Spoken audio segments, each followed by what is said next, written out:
Time now to connect with Congress. I'm joined by Senator Tom Cotton from Washington, D.C. Senator, thanks for being with us. Let's cut straight to it.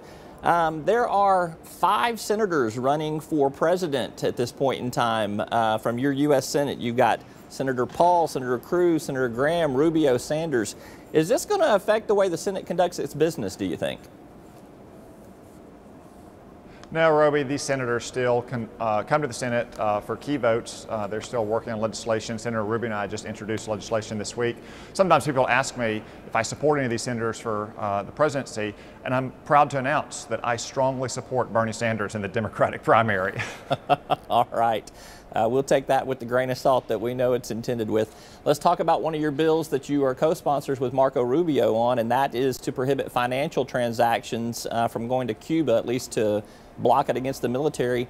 Are you interested in normalizing relations with Cuba? What would that entail? Roby, the legislation that Marco Rubio and I introduced would at least make sure that we're not sending money to fund the Castro brothers' military and security services. Whatever the final decision the President and the Congress makes about normalizing relationships and related to the embargo, we shouldn't be trading with the military and the security services of Cuba, which continue to brutally repress their own people and to harbor terrorists and known cop killers from the United States. That's one reason why they've been able to keep their grip on power, and whatever happens with normalization and trade, we shouldn't be funding their military and their security services. We do business with other countries that have similar track records in terms of human rights and the way they treat their citizens. Why should this be any different?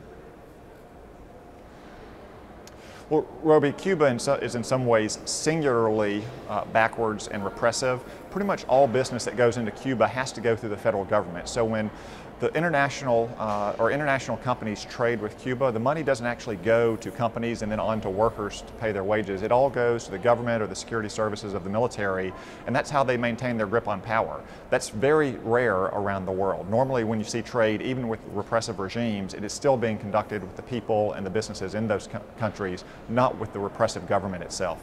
Let's turn our attention to some comments the President made earlier in the week about ISIS. You've sounded off on this. I want to get some deeper thoughts from you on it. The President said at an international event, "We don't yet have a complete strategy for dealing with ISIS."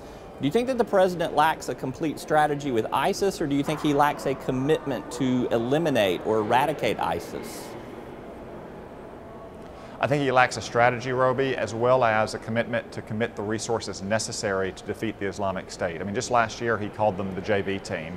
America is going to have to commit more resources. It won't look like the Iraq War looked with 150,000 troops and heavy mechanized vehicles, but we do need, for instance, forward air controllers to make our airstrikes more effective. We need more logistics and intelligence experts at the brigade corps levels to help advise the Iraqi army itself. And we have to work with the Sunni tribes that were so much a part of the surge in 2007 and 2008 to stand up against the Islamic State themselves. So do you think that he lacks a commitment to eliminate ISIS, or do you think he just lacks a commitment that you believe will eliminate ISIS? Just clarify that for me.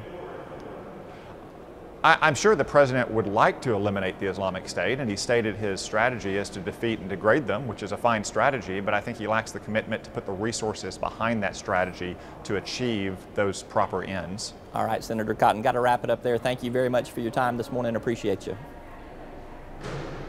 Thank you, Robin.